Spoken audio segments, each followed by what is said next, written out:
What's going on, guy? What's up, dog? Can you hear me well? Oh, my volume's down. There we go, bro. What's up, bro? Nothing much, Good to have you on. For sure, bro. Finally kind of put a face to like a crazy fantasy football trade guy. Dude, yeah. Why did you trade Mike Davis to the guy I'm playing this week? I wanted to ask you that. I know. Fuck. I like Claypool, bro. I like Claypool a lot, dude. I think that dude You think he's going to be consistent for the rest of the year, though? I mean, right now I'm looking to hopefully just clinch a spot. You know what I mean? Not too worried about the playoffs. So I kind of need some more boom guys really than like consistent guys right now so that I can hopefully try to steal a dub over Sheridan or some of those guys. Yeah, dude, I need a dub so bad this week. It's insane. Bro, your Shepard went crazy, bro. What was that? I don't know why I think someone let him go. He was on IR. Yeah, that's wild, bro. And Fulgham was having a good game too. Yeah. Wait, do you know what happens like if someone's on IR and like they get healthy? Do you have a certain amount of time before they're released, or can you just keep them?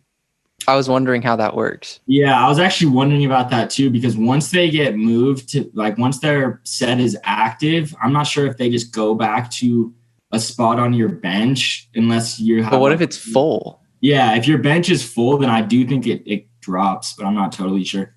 Yeah. Are you a Warrior fan? Hell yeah, bro. I'm from. Are you for real? Oh, wait, are you a 49er fan too? Yeah, I'm from the Bay Area, so. Oh, this is beautiful. Wow, this is amazing. That's so sick. Yeah, I did not know why. I thought for some reason, did you go to like a Cardinals game or something? I saw that. Yeah, bro. Well, now we're going to college out in Arizona. So yes, got it. What year are you? I'm a senior now. Oh, damn. Okay, cool. Yeah, that's awesome. I'm actually working security for the Cardinals right now. Oh, no way. Yeah, bro. It's sick. It's just like free games and all that. That's awesome. Have you had any crazy experience? I guess there's really no fans, huh? Nothing yet, bro. Yeah, no fans, nothing like that. So yeah, that's dope. Well, I'm super excited. I didn't realize tomorrow is like gonna be so early in the morning. Yeah, I know. So I guess my guess is what they want to go prime time for Russia and the Saudis. Yeah, that's exactly what I was thinking too. And it's probably better. He was probably like, I don't want to fight at like 5 a.m. or whatever they were doing. Yeah, that's the thing. Because if they want to fight like prime time for us over in on Yaz Island, they have to like get up and fight at like 6 a.m. in the morning. I know.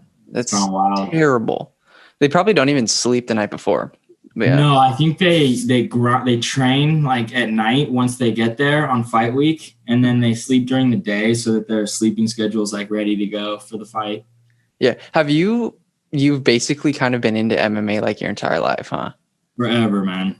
That's pretty awesome. Have you ever done it? I mean, I've done like boxing and stuff before, but there really wasn't any like MMA gyms like when I was growing up, like in the Bay Area. I can remember like there was a lot of Gracie jiu-jitsu gyms and stuff like that. Because that's a pretty like commercialized, jiu-jitsu. Yeah. But yeah, no, I haven't done any MMA, but I've loved MMA for a long time before the Conor era, even really before the Anderson Silva era. You know what I mean? Yeah. What got you into it? Because I know for a fact, because like I was into it for basically my entire childhood, and then it took kind of a break because I got into baseball and football and stuff. Right. And then when I saw Conor McGregor and Jose Aldo's interview on Fox Sports, that got me into it immediately. I hated Conor McGregor, but then he slowly turned into my favorite fighter of all time. Yeah, bro. I think that's what really like launched it into the mainstream. You know what I mean? It is. It's completely different from 5 years ago, and that's not even 100%. That long. It's so 100%. Crazy. For sure. Yes, my dad was telling me about like Tito and Chuck when I was a little kid. Like he didn't watch it that much. Like my family is real big like NFL and like basketball fans, like Niners and the Warriors. But I got into MMA like because I always really liked boxing. Like I loved like I remember when Floyd fought Oscar De La Hoya. We were watching that. We had like a big family get together for that. But once I started watching MMA, it's like, oh, this is 5 minute, 5 rounds, way more entertaining. These guys are throwing elbows. Like, for sure. I was like, yeah, like I'm all in on. Yeah, I remember watching my first boxing match that I watched was Timothy Bradley and Manny Pacquiao. And Manny Pacquiao got robbed. And I remember everybody was like so mad. Like athletes and everything. They're like, what the fuck just happened? Like, yeah. I mean, Manny lost to that school teacher. You remember Jeff Horn or whatever? What was his name? I have no idea. Manny lost to a school teacher, a legit school teacher, like not even that long ago, like a couple years ago. So, really? I like Manny though. I like boxing a lot. So wait, you watched the Loma fight? Yeah, I literally watched rounds 1 through 4 and 8 and like 10 through 12. Yeah, what'd you think? Dude, Teofimo, is that how you say his name?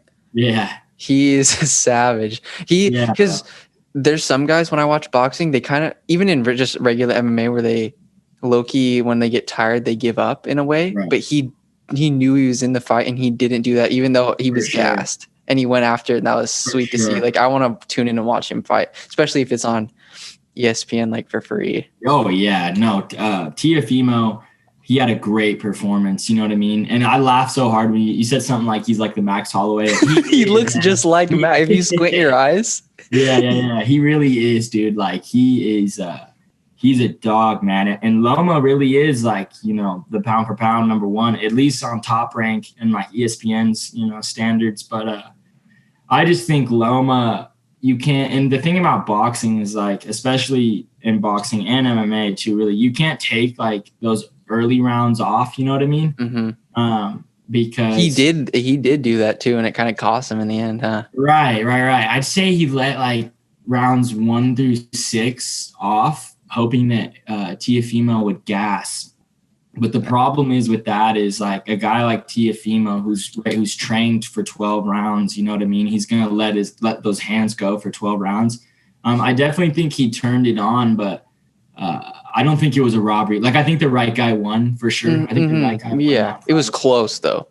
The scorecards, it's like every time I hear them read off the scorecards in boxing, I just like scratch my head and I'm like, dude, this is so bad. Like, one guy had it like 119, 111, just these blowout scorecards. And it's like, at the same time, it's like, well, Loma, I mean, in my opinion, like just watching the fight, I scored rounds 6 through 11 for Loma. You know what I mean? Really? It was still a pretty close fight. I think a guy like Lomachenko's got to go back to junior lightweight. You know what I mean? Because those guys are big. Can you explain kind of the boxing to me? Because I don't understand all. So Teofimo has 3 belts now, or 2? Yeah. So the reason why boxing is like it's so much easier to follow like professional MMA promotions is because it's one, there's less weight classes. You know what I mean? Yeah. Like, so, you know, there's like a round of average of like 15-pound difference between each weight class. The smaller weight classes in MMA, it's like obviously 10 pounds, 55, 45, 35, 45. But in boxing, it's just so congested. Like let me put it in context. So you've got World Series, UFC, Bellator. Back in the day, there was Strike Force and Cage Fighters. You remember that? And all those like Euro one championship. So imagine if like all of those are like American promotions, right? Competing with the UFC, and they all had belts. They're all recognized. So like that's what the IBO is, the WBO, all those like boxing promotions. The reason why there's so many belts and why like everybody wants to see them just unify the belts, you know, all these fighters like just unify. It's because you can have like 4 champions in one weight class. It's kind of hard. It's a lot. Right. It's just so congested. You know what I mean? Right. And so Tyson Fury and Deontay, were they in 2 separate promotions and they like unified a belt or something? So Fury was the linear champion. So he had all of them. He beat Klitschko, right? Yeah, he beat Klitschko and won the belt, and then went on hiatus or whatever. Like, remember when he was talking about how he's like had depression and all that? His body transformation's wild too. I know, man. I know. It's like honestly one of the greatest boxing sports stories in like the last 5 years. I love Tyson Fury. I think he's great. But you got to remember Joshua has the other like 3 belts. So, Fury has Wilder's belt, but if they really want to unify all the heavyweight titles, then Joshua and Fury have got to fight here. So, got it. Yeah, I just get super confused with it. Because like when they say like the WBO and all this other stuff, I'm just like, what even is this? Yeah, no, seriously. It's like it's much easier because even when Dana puts out these interim title fights, you still know who is gonna. You know what I mean? Like that it's a piece of the title. So like Gaethje is gonna have to fight. Whoever wins an interim title is immediately facing the champion. In boxing, it's like you can be an interim champion, an IBO champion. And there's no like contract clause that says like, hey, you are next in line, to unify. So I definitely love UFC and professional MMA more than boxing, but I definitely still love the sweet science for sure. Do you watch any Bellator? Oh yeah. Bellator, Scott Coker is, he's out of San Jose. So, that Bellator, that's kind of like a Bay Area. Okay. Yeah. I've been trying to get into it, but it's just, some of the fights, bro, because I tried to watch Fabian Edwards fight, and him and that one who I forget who he was fighting, but it was a couple weeks ago, and it was kind of a snoozer. Right. The problem is, it's like guys who get cut from the UFC roster like go to Bellator. So if you're watching Bellator, you're kind of like because they do have some homegrown talent that's really good. Michael Venom Page, when he was just like killing everybody, he was just like a monster. But the thing is like the thing about Bellator is like you almost feel like you're watching like second class MMA. You know what I mean? I don't mean to like be a dick or anything, but it's like you almost feel like you're watching like the JV guys. Do you know what I mean? Yeah, I know exactly, dude. When I was watching the one dude I interviewed, I bought his little pay-per-view thing, and there were amateur fights, and it's literally watching kids. It looks like a schoolyard fight in a way. Because there was this one dude that was like in his mid-20s, and another kid that was in his late teens, and I was and I was just like, this is not fair at all. This poor kid was getting the shit beat out of him. I'm like, this is stupid, dude. But yeah, do you have any kind of like fights on the prelims that stand out to you? Because like in my opinion, I think like Stefan Struve versus Tai Tuivasa could be a little, I don't know, because Stefan Struve hasn't been most active lately, and he's won like one of his last 5, and then but like Nathaniel Wood versus Casey Kenny and Alex Oliveira versus whoever the heck he's fighting, Shavkat Rakhmonov. Right. I think those could be good fights for sure. I think that they're good.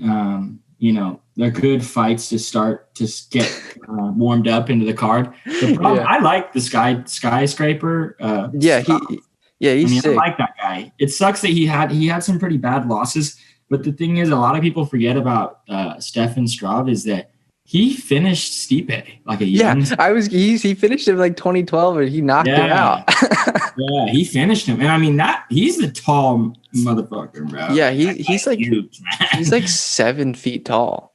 Yeah, he's a beast for sure. He's beat he's lost to Ben Rothwell, Alexander Volkov, who's a savage, Marcin Tybura, and then but Tai Tuivasa, he's kind of interesting because like he won 10 straight, and then he's lost 3 straight in the UFC. But he, for some reason, I don't know, I just have like faith in him too. Like you can't count out some of those like New Zealander and Australian kind of guys. They're just scrappers for sure. He's also had some great performances, but the Tua kind of falls into that like more of like the fan favorite like fighters, you know what I mean? Like with the shoe and shit when he goes out into the and drinks. Oh yeah, that's right. What is that even for? Is that I have no idea. I saw that on Embedded. These guys are like drinking out a beer out of a shoe. I was like, what even? Oh yeah. Did you watch all the Embeddeds or what? Yeah, I do. I try to. Yeah. My favorite one is I rewatched. It was like late at night one night, and I was rewatching the card with Poirier and Conor. And looking back, it was absolutely stacked. I forget. I think Eddie Alvarez was fighting Donald Cerrone. Yeah.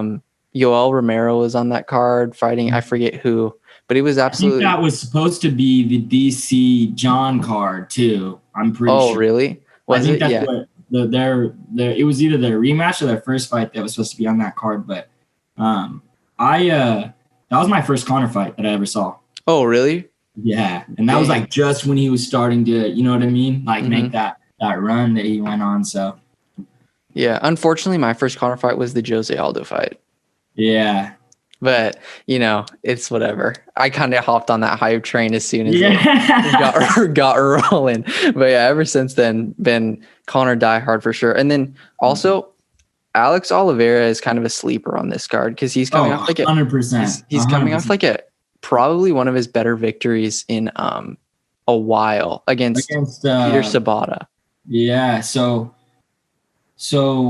I don't even see him on the main card. Is he? No, he's not. That's what I'm saying. Stefan Struve, Tai Tuivasa, Nathaniel Wood, Casey Kenny, Alex Oliveira, and Shavkat Rakhmonov are all the prelims. I mean, when the fourth fight until the main is Phil Hawes and Jacob, like that guy is 4-0 and Hawes is 8-2. You can definitely see like Dana starting to push some guys. You know what I mean? Like. Yeah, no, that's what I'm saying. Why wouldn't you put Nathaniel Wood and Casey Kenny in the pay-per-view? I don't know why, but I was so mad that Islam couldn't get a fight. No one wants to fight that guy.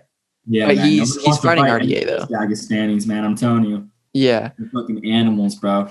Yeah, they're beasts. That's what whenever I'm picking fights now, I'm literally just picking the dudes that have like the Russian last names. I don't care about what the other guy's record is or anything. Because usually they'll just say their name and they don't have a picture yet in the UFC. I'm just like, that guy is my guy. Well, I know they're doing that. They're finally doing the rematch between Magomed and yeah. No, dude, that's the funniest stoppage I've ever seen in my life. Ion Cutelaba is hilarious. He was what they call it in boxing, they call it like something. He was, faking being hurt. You know what I mean? No, yeah. He was pretending to be wobbled and it just tweaked with the ref. And he was like, but the ref almost got pegged though, because he stepped in the middle of Ion trying to throw bombs. I'm like, what are you doing? It was hilarious. Playing possum, like trying to draw him in, you know what I mean? And then it just gets stopped. I'm definitely excited for that one. Yeah. So do you want to do predictions for the main card? Because like the prelims, it's literally a toss up. Yeah. You know what I mean? Yeah, but yeah. Exactly. All right. So starting off with. I want to talk to you after about Rocky and Hamza, bro. So let's not forget. For sure. That would be. I honestly don't know how that would go. And we have to talk about Leon getting pushed out of the rankings too. Yeah. Oh yeah. We'll dive into that. All right. So Magomed Ankalaev versus Ion Cutelaba. Magomed's 4-fight win streak. He hasn't really fought like the biggest names, and Ion Cutelaba definitely has a better resume, but he's lost. Yeah, he lost to Magomed, obviously. Then he beat Khalil Roundtree, who's a stud. Khalil Roundtree is a stud. Who did he fight where he absolutely? Oh, was it Eric Anders? Yeah, that he just messed up. Eric Anders destroyed him, and he's an Ultimate Fighter guy. Mm-hmm. He fought on the Contenders, I'm pretty sure too. Like I like Khalil. That's Roundtree. Another guy, body transformation. Hell yeah, dude. He said when he was on Joe Rogan's podcast or whatever, talking about how he was like smoking and then he just changed his life completely. I'm like, what in the world? But yeah, that dude's a dog, man. I love Khalil Roundtree. He's so nice. Yeah, like how can you not root for him? And then Ion lost to Glover Teixeira and then lost to Jared Cannonier in the 2016 Ultimate Fighter finale. Yeah. Who do you got here? So honestly, man, Magomed is so big for light heavyweight, bro. I mean, that dude is a beast, man. Like, how big is he? Like 6? Dude, he's tall as fuck, bro. Let me check. Bro, that's something I actually wanted to mention. So the first fight, Joel Alvarez versus Alexander Yokalev or something. Yeah.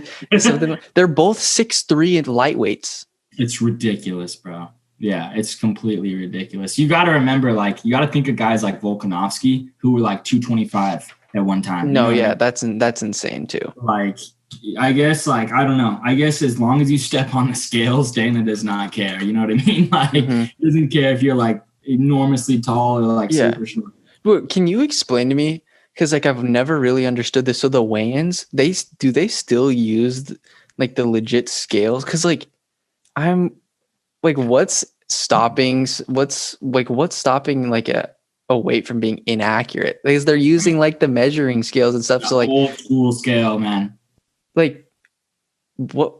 I don't know. Like I feel like that's kind of stupid though, because the doctor could easily just be like, yeah, 155. Exactly. Well, I think honestly that is kind of like people have like they've said that that's how it's happened before, but I think it's just the traditional weigh-in. Boxing does it too. Mm-hmm. It's just like kind of weird though, because if you could easily and then they call guys out for missing weight by like a half pound. It's like, why can't you just move it over like a little bit? Yeah, you know what I mean? But, it's kind of lame. But so Magomed Ankalaev, I'm gonna go with the Hulk on this one.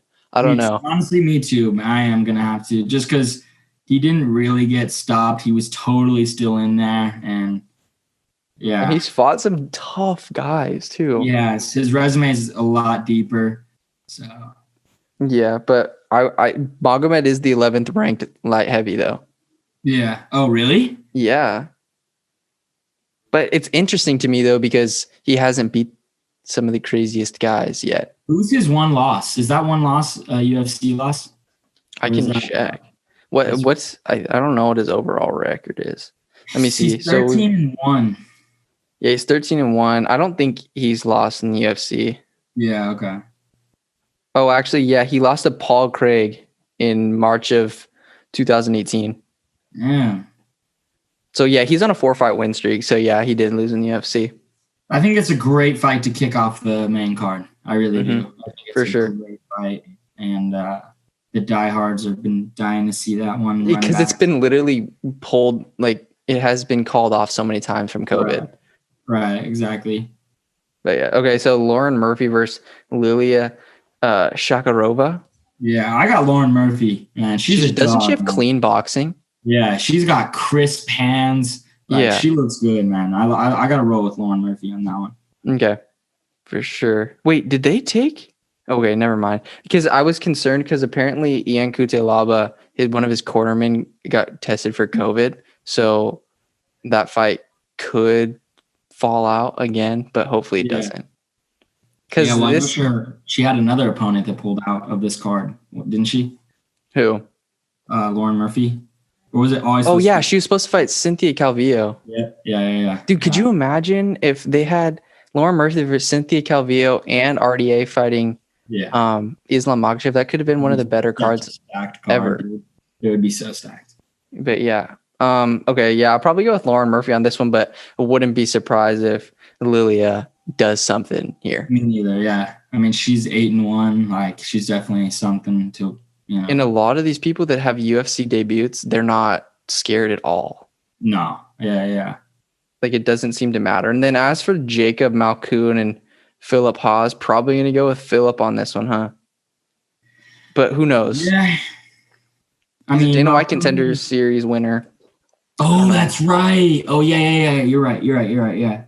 Then I'm probably gonna roll with Haas on this. I mean, Malkoun is undefeated, prospect 4-0, but Haas UFC debut, dangerous. You know what I mean? Yeah, he's bodied up. Yeah, he's dangerous. He is for sure, and I think he is the favorite. I'm just gonna go with Haas here. It's so tough. There's so many freaking guys, and it's like so hard to track all of them if they haven't done too much. You know what I mean? Exactly. Yeah. Okay. And then these last 3 fights are absolute bangers because Alexander Volkov, he got basically dominated by Curtis Blades because he had no answer for the wrestling. And then Walt Harris, I mean, that's what he does. He beat Overeem until he didn't. Yeah. And then Overeem took him out. Because it's not like he got like finished clean, cold out. You know what I mean? He was just gassed out and wasn't, protecting himself. Volkov, and he was really putting the beating on Overeem. Like, let's call a spade a spade. Like, he was putting the work on Overeem. Yeah. And Walt Harris, yeah. Volkov was stuffing some of those takedowns from razor blades, but I'm gonna have to go with Volkov. Is such this one's tough. They're pretty evenly matched here. This one's tough. If it stays on the feet, I might have to go with Volkov, though. I do too. Volkov I don't know if Walt better Harris, striker. is he known to use grappling? Walt Harris? Yeah. Yeah. He's a wrestler, but he also has like one of the fastest knockouts in UFC history at like 15 seconds or something like that. Like he's got power. Yeah, he definitely has power in his hands. Because this is the 7th ranked and 10th ranked heavyweight. So I think Alexander he being knocked out 7th. Olenek. I think it was Olenek in like something crazy like 15 Oh, yeah, seconds. you're right. Yeah, he just Alexei Olenek, that man, he is a beast for being how many fights he has. He's a submission artist, man. Yeah, he'll just catch you in, and then he's so strong too. Seriously. He looked so good in his last because he fought. Didn't he fought Fabricio? Yeah, and beat him. But Fabricio, he didn't look good in this. Yeah, he did not look good. But his last one, didn't he fight again and look better? Yeah. Who did he fight? Well, he fought. Dude, I completely forget. Okay, Alexei Olenek fought Fabricio Verdum, beat him, and then Fabricio subbed Gustafsson. That's right. Oh yeah. Gustafsson's heavyweight debut. Gets subbed in the first round. That's tough. That is tough, man. Yeah. I'm probably gonna go with Volkov on this one just because, bro. That Derek Lewis fight too. That was hilarious. I think Volkov, I think he had something crazy, like the second highest, takedown defense. Yeah, until Blades met him. So I think I'm gonna have to go with Volkov if it stays on the feet. If Harris gets a decision by control time takedowns, I wouldn't be surprised either. But I'm gonna have to ride with Volkov right now. For sure. So we've yet to disagree. Yeah. So this one you never know. Robert Whitaker versus Jared Cannonier is going to be. I could see this either being a banger or end really quick. Right. Exactly, dude. I totally feel the same way. I'm rocking with the Killer Gorilla though. 10 out of 10. Oh my God, yeah, dude. Jack Hermansson's a beast, and to beat him says a lot. Because I mean, like he beat like David Branch, and then who did he beat after that? Oh yeah. Oh, he freaking broke Anderson Silva's leg. Yeah. Off. And so I mean that wasn't like the greatest competition, but then beating Jack Hermansson's like, all right, this guy's kind of legit. Right. And he destroyed Branch. I mean, it wasn't even close. For sure. He had some good fights at light heavyweight and some good fights at heavyweight. I think he got finished by Dominic Reyes. I'm not 100% sure. Yeah, he's fought Jan Blachowicz and Dominic Reyes, but he's lost to both of them. But still, though, that's a good experience. But undefeated since he's moved down to middleweight. You know what I mean? He's just been laying waste to everybody. So I think Whitaker could win this fight. He definitely could, for sure. I think he could win it just like on point fighting, like kind of like how he fought Darren Till. I think the days of Whitaker head kick KOing people and like destroying people are kind of gone. You know what I mean? You can see that Izzy fight really changed the way that he fights now. You know what I mean? Like ever since I watched that Till fight, he's way more safe. He definitely like tries to play it more safe. Doesn't really take risks as much as he used to. Like if you watch like the Romero fights back. Yeah. I think he was a little hesitant coming because he had a pretty long layover. Right. Or layoff. So yeah. I think that definitely Killer Gorilla could knock him out in the second round. Yeah. But who knows though? Whitaker's tough as hell. He is, man. He's a dog, man. Whitaker is definitely champion caliber. 100%. Rock with Cannonier though, man. I think Cannonier's gonna touch him up early. Unless Whitaker is able to kind of, keep his distance or stay on the fence. I don't know. But I think Cannonier is definitely going to take this dub, either 3-minute unanimous or 3-round unanimous, or he finishes him. I see a finish. I don't know if this one goes the distance. Because Cannonier, he wants that title shot bad, and I think he's just going to run through whoever. Dude, him and Izzy will be so interesting. That'll be a banger of a fight. Because Cannonier, he's not scared. And he's not going to just stand there like Yoel, and he's not just going to taunt his way into a leg kick like Paulo Costa did. So, dude, Paulo Costa, that was probably one of the more disappointing fights I've ever seen in my entire life. he was talking about how he wants an immediate rematch, and I totally agree with Dana. I was like, what? Immediate rematch? How can you eat? It has to be like competitive for a rematch, right? Yeah. Nobody wants to see that again. Now that you lost that you know what I mean? Like, it was great because you guys are both undefeated. It's like these two undefeated, contenders. But it's not like Paulo Costa really had the greatest resume or had the cleanest victories. Yeah. I thought he lost to Yoel Romero, and I think a lot of people would agree with me on that. Yeah, and he was talking his way like, I'm going to destroy Israel. It's like, dude, you barely scraped out a victory against the guy. I don't know. Yeah. And I think what a lot of people don't realize is Izzy's a lot bigger than you'd think. Yeah, and stronger. Yeah, sure. He's a lot bigger. I'm starting to be able to see that kind of potential 205 Izzy if he did decide to move up. I can kind of see it a little bit better now. Like, I definitely think that he could move up. It's just with this whole thing with John, just no way in hell he beats John. Yeah, no way. No way. John, the thing is with him, he'll just bore the crap. He doesn't really care. He just wants the dub. So he's just going to take Izzy down and just beat the crap out of him. And that's what would happen if he fought Francis Ngannou too. Yeah, I think so. I think Ngannou, I definitely think that fight is a lot more interesting. For sure.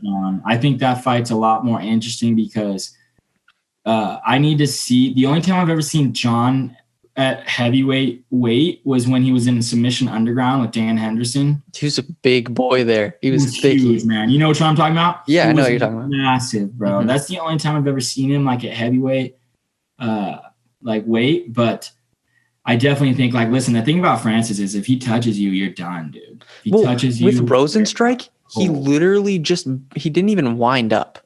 Yeah, he just went like. And it just cleaned his claw. And the thing is the sloppiest thing you've ever seen. Like, his chin's out, and he's just going and swinging. But the thing is if he connects with you, it's done, man. It's over. Yeah, it's absolutely, and he's the nicest guy too. And he just, like, in the post-fight interviews, he has the softest, kindest voice, but he's an absolute killer. It's insane. But yeah, definitely going with Cannonier. That man's bodied up too. He is, dude. He looks good. He looks ready. I was watching the Embedded. He's really into like spiritual shit and stuff. So yeah, he is. Did you see the last Embedded, or maybe it was 2 ago, when Diego Sanchez was fighting and he's doing all of his stretches and yoga in the airport? I feel so bad for Diego Sanchez, bro. That dude is taking so much. He needs to stop. Yeah, he needs to stop. When he fought Michelle Pereira, it was just a bloodbath. And then he decides to take the dub because he needed him while he was on the ground and stuff. I was like, good for you, dude. But still, I think I would definitely take that easy way out too. You know what I mean? Like, yeah. All right. Here we go, man. Here we go. So for the main event, probably one of the most interesting matchups maybe ever in the UFC. Hands down. So, yeah, do you want to talk about it for a little bit? Because I don't know who's going to take this. Okay, so I'm just going to I'm going to run you through my thought process on it, okay? Okay. If Gaethje goes to the UFC, right? Right. Loses, I'm pretty sure is like not his first 2 fights, but like 2 out of his 3 first fights he loses to Eddie Alvarez and Dustin. Which is it's nothing to hang your head about. No, I mean those are 2. I mean, at the time those were 2 kind of world-class fighters. Dustin's obviously a world-class fighter, but it was really more in his style. You know what I mean? His kind of fan-pleasing style, where he puts himself in danger like that. Mm-hmm. If we're talking about styles, because styles makes fights, right? Mm-hmm. You've got Gaethje who training with Trevor Whitman, right? Yep. Like, look at Khabib's last fight against Dustin. Dustin, American top team, a lot of good wrestlers over an American top team. Couldn't stop Khabib. You know what I mean? Mm-mm. Could not get up from off the ground. Couldn't get up. I know. I just saw that.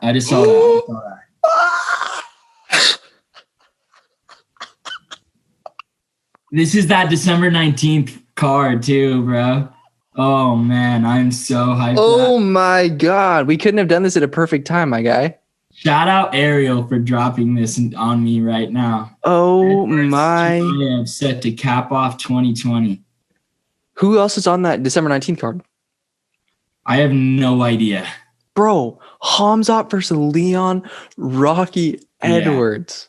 Yeah, that's a dog fight, man. That's a dog fight. Khamzat's getting his first loss.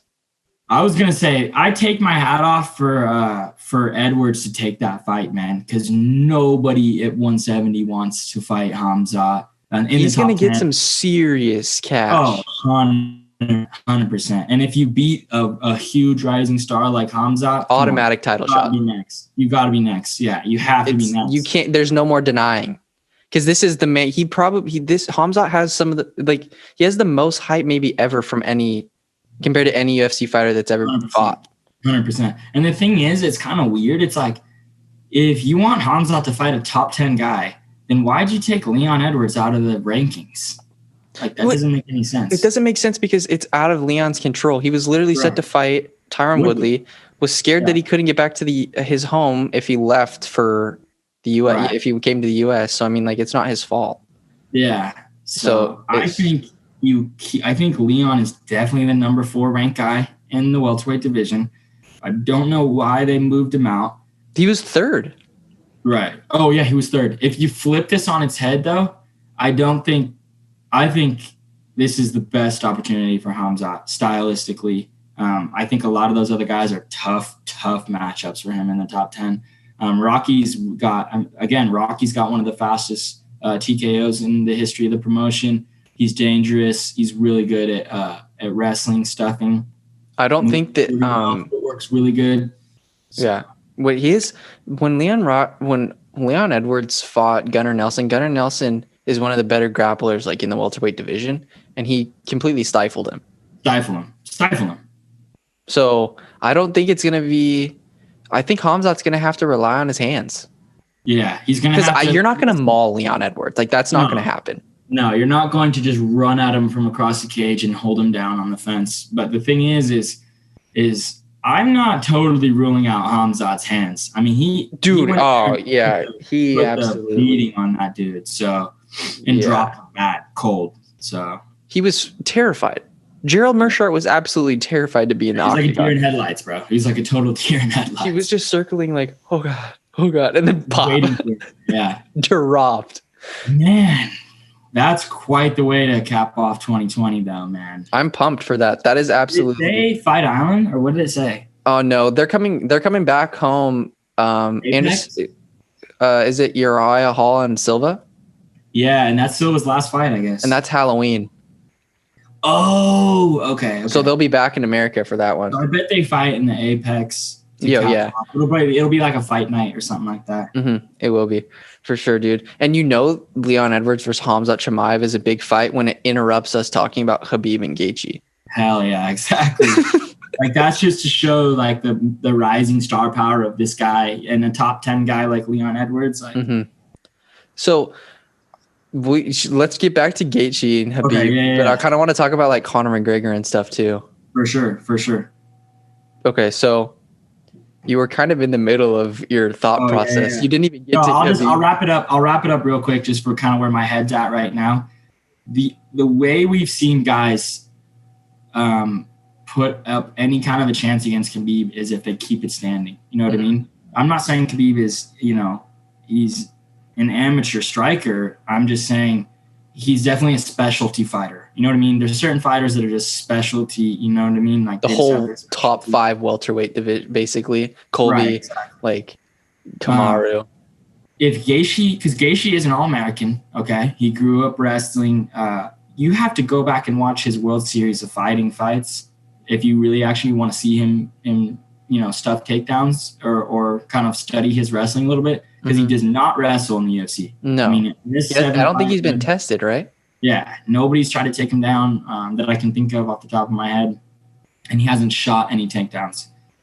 But if you go back and watch those clips, he's tough to take down. He's definitely tough to take down, and he's tough to stop. You know what I mean? So if I definitely see Justin stuffing a couple takedowns, for sure. I definitely see him stuffing a couple takedowns in the early rounds.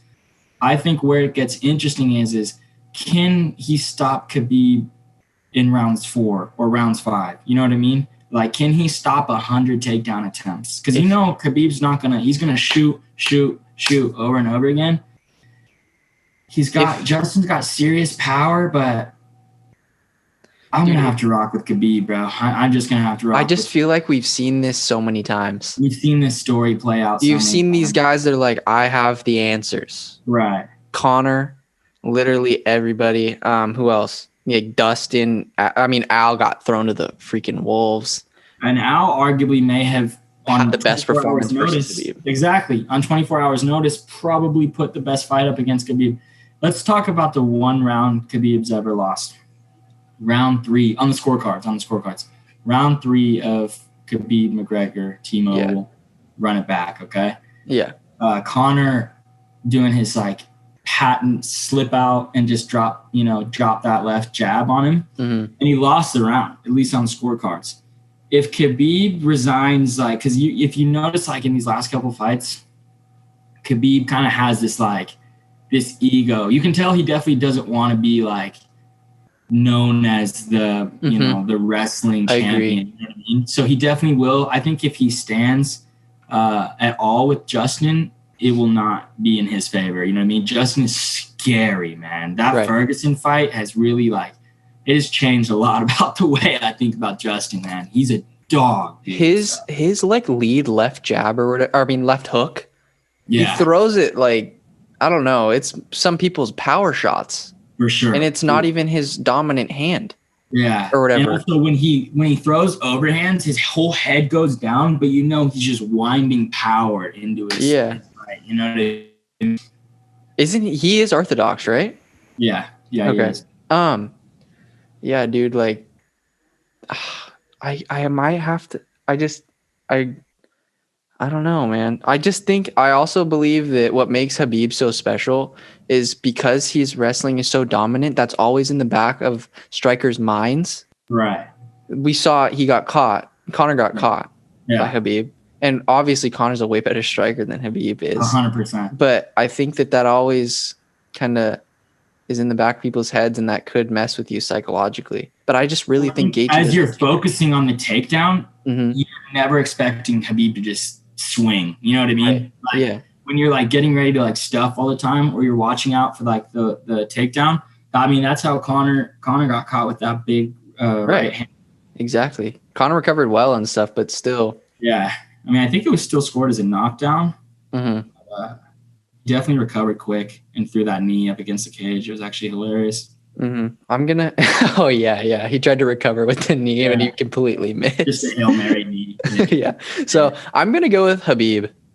I am too. I will say this though, and I want you to remember that I said this tomorrow. Okay, I'll write it down. If Justin does win, I'm not going to be blown away that Khabib's 28-0 streak is over. But if Justin somehow just connected or hurt Khabib and it was a bad stoppage, whatever you want to say, I won't be surprised. Yeah, that's what I mean. It's such a good matchup that you can't say for 100% certainty. Like when Khabib fought Poirier, and I like Poirier, by the way. I do like. I love, dude, him and Hooker. That was insane.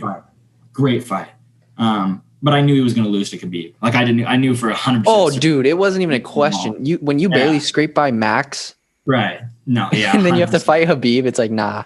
Yeah. But with Justin, I can't say for 100%. I can't totally say Khabib is going to maul Justin. If it does happen, I'm expecting it. But if Justin is able to touch Khabib even a little, we've never seen Khabib just get a power shot. You know what I mean? The hardest he ever got hit was by Michael Johnson and Conor, and he seemed to respond pretty well to it. But Justin is on a whole nother level. When you knock out Edson Barbosa moving backwards like that, or when you knock out James Vick on his forehead, this dude is scary, man. So I don't know. It's a great fight, bro. I'm setting my alarm. I'm waking up early. Oh, yeah, 100%. Are you going to – how do you think Justin's going to do in the latter rounds? Even if he ends up getting – because I know you kind of alluded to this earlier, but he looked so good against Ferguson. He did. And the thing was he wasn't going anywhere. He wasn't going anywhere. I watched the I watched him on the stool. Like, he really wasn't fading. I just didn't see like a fading fight. Like, he looked so excited to be there for the fences. So I don't know, because I don't think you can write him off in the 4th or 5th round if they go to that. He still's got a shot because he showed he had power throughout that entire Tony fight. Whole thing until then. Yeah. So I'm gonna go with Khabib, but like you said, if Gaethje manages to give if Gaethje manages to give Khabib his first, if he takes his O, I won't be surprised. No, me neither, bro. Totally me neither. But I just can't write off Khabib, especially his dad passing away. Yeah, he's got something. He's got something to prove out there. You know what I mean? He's got something, some motivation. You know what I mean? Yeah, for sure. It's gonna be crazy too, because apparently his dad kind of was the main dude to give him his game plans. Right. He obviously took stuff from his coach Javier Mendez. Well, so Javier Mendez in AKA is it's like right next to my hometown of San Jose. Oh, so nice. Actually, DC is like the wrestling coach, right? At like my rival high school or whatever. Oh, no way. Yeah, he's the Gilroy Mustangs. Oh, that's sick. Coach. And I've been to AKA like a few times actually. Was anybody there? No, it was just like training, but you can see like all the posters. Like they have like giant posters of like Luke, Kane, DC, Josh Thompson, Khabib, you know what I mean? It was super cool. But so anyway, Mendez said that the biggest threat he still thinks that the biggest threat that Khabib ever faced was Conor, right? It is. He won't be surprised or whatever if Justin goes crazy. Did you watch that press conference yesterday? I did watch that. Yeah. I also think that his dad was the one who really instilled that kind of like takedown, pin against the fence, sweep the legs, and just like ground and pound. I think he did like instill that kind of game plan. But Javier like is not going to make Khabib go out there and box. If you remember right. If you remember the Conor fight, he was like telling him in the corner, he's like, dude, don't stand with this guy. Like, yeah, you're a dummy if you do. Stand with this guy. And like I feel like that's actually better in Khabib's favor, because a lot of the times you see coaches like make critical errors like that. You remember what was Ronda's coach? Ronda's coach's name. Fuck, what was it? He's Edmund Shabazian's coach now too. His name was like Edmund Tarvarian or something, Tarvarian or whatever. I have no idea, but I think I know what you're talking about though. Yeah. He was the one who told Ronda that she could outbox Holly, who was a professional boxer. Great idea. And just destroyed her. And he's also the guy that told Ronda he could stand with Amanda. So, you know what I mean? It definitely comes down to coaching. And I think AKA and those guys over there, those are great. That's a great camp over there. So, dude, I just think if whoever wins this fight, Khabib, okay, does Khabib go? If Khabib wins this fight, does he go GSP? GSP, 100%. GSP. I want that Conor rematch so bad. I did too, but I'm gonna be honest with you, bro. Just watching a lot of like I don't think Khabib's gonna fight Conor again. Like, and I know maybe like there's the argument of like, oh well, you know, Khabib has the most notoriety and money because of that, you know, Conor fight. The thing is Khabib's really like a guy of like principle. You know what I mean? He doesn't care about the fame. He doesn't care about that stuff. And the other thing is like, I don't think Khabib is going to want his name tied to Conor's name, like for the rest of his legacy. Like if you think about it like this, do you see Khabib on First Take or Khabib on any of those like ESPN like promos when they were going around promoting the fight? For this upcoming fight? Yeah. I've seen some. Anytime they ask him about Conor, he's just he shuts it off. So honestly, I started to kind of rule out. I think what will end up happening is, and this is my personal prediction, because it was his dad who really wanted him to fight GSP. I think he beats Justin. I think he calls out GSP. GSP's not getting down to 155. He'll probably fight GSP at like 170 or something, and then he'll retire. And then that's probably the only time we will see Conor fight. Conor will probably fight a guy like Gaethje or Tony for a vacant 155 title. That's just my prediction. Dude, if Khabib's not 155er, Conor's going to rule that division. Yeah, 100%. Conor gets by Gaethje. Conor's brutally KO'd the two guys that have brutally KO'd Gaethje. So it's like just MMA math. You know what I mean? Yeah, the MMA math. You want to go with it, but I mean, it doesn't always check out. Yeah, anything can happen. So Dustin Poirier, but Dustin's a completely different fighter at 155. He's a little welterweight at 155. He's a great fighter, man. He's a great fighter. If Conor fights him January, whatever, 23rd. I think they're targeting January 23rd. Yeah. I think Conor gets by him, but I don't know I don't think it's going to be easy. As easy as it was. Yeah, me neither. I couldn't agree more. Yeah, man. Let's cap this off with some the notorious talk right now, okay? Because this is what I've been really waiting for. For sure, dude. Literally, no one around here really. I mean, they watch MMA and stuff, but they don't know anything. So it's like so sick to have somebody that you can actually talk MMA with. Trust me, man. Me and like our boys out here are like the only ones that really watch UFC. So we just like have all of our buddies over for the pay-per-views and just like watch like everything from like the prelims to the main. And I really appreciate you like having me on, bro. I love to just chop it up. No, it's awesome, dude. Yeah, if you want to come on, like whenever, I'm so down. Because for sure, because like my other guy, we'll have to do like a card breakdown every time. Okay, yeah, for sure. We'll have to like break down every card or something. Yeah, that'd be sick. Because like my other buddy that does it, he's a big NBA guy. Yeah, so when I'm here, I'm basically just talking to him and like spitting basically what I think. And it's always nice to have someone else that's like, maybe has a different opinion on things too. I love it, bro. Just let me know. Keep me like posted. Let me know. Because I was so upset. I don't know why it got to me so much. And I know, like you said, don't ever talk to the people in the comment section or whatever. But when someone was like talking about how Robert he's like making fun of me saying that I don't know anything since I said Robert gets hit a lot, you know? Right. I was like, yes, he does. He takes so much damage in fights. He got knocked out twice against Izzy.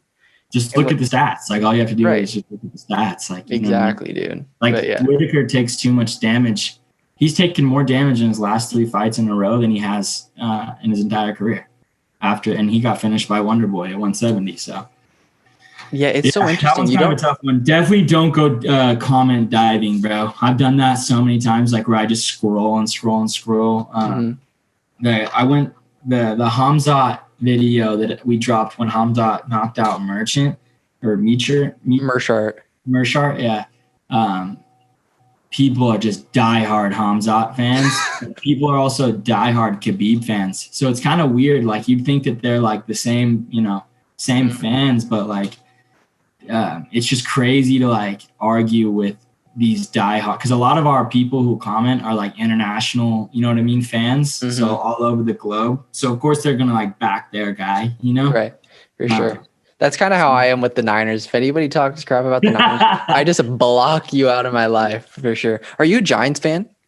What's up? Are you a Giants or A's? Oh yeah, dude. I went to like all the parades when. I'm so jealous, dude. I wish I lived in the Bay Area because I'm an outcast here. Everybody's like a C. Where do you live up at, bro? I am in Albany, which is about 15 minutes from Corvallis. So, I go to OSU. Yeah. Yeah. That's sick, man. Yeah, you go to GCU? Are you there right now? Obviously, yeah. Yeah, bro. I'm going back for like Thanksgiving and stuff, but I'm out here in Arizona right now.